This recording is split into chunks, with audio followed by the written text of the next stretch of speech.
Now this game happened directly after that Bulldogs game where I was pretty frustrated at, and it was really annoying. And this, like I mentioned earlier with the Phantoms, they got like put in the middle division of everything when the Bulldogs are in the top.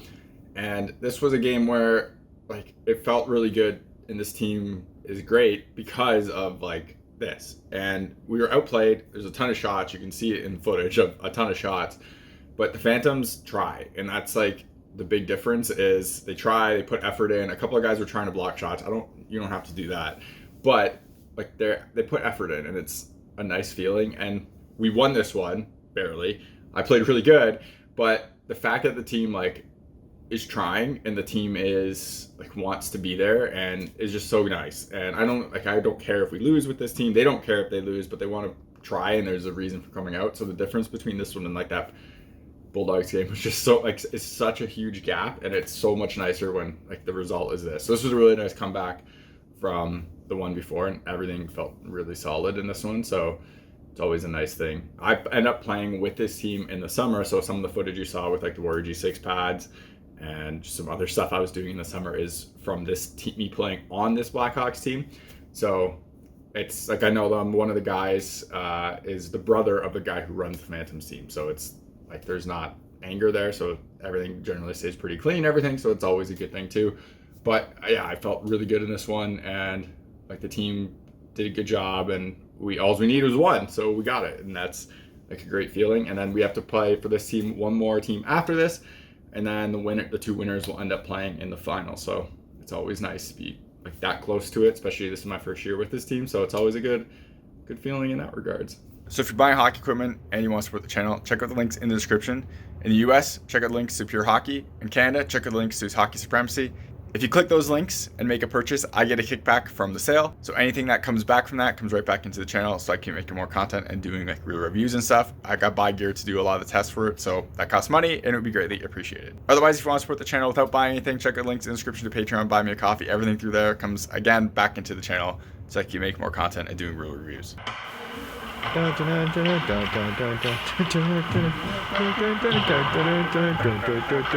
ready for this?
You're watching HockeyReviews.ca.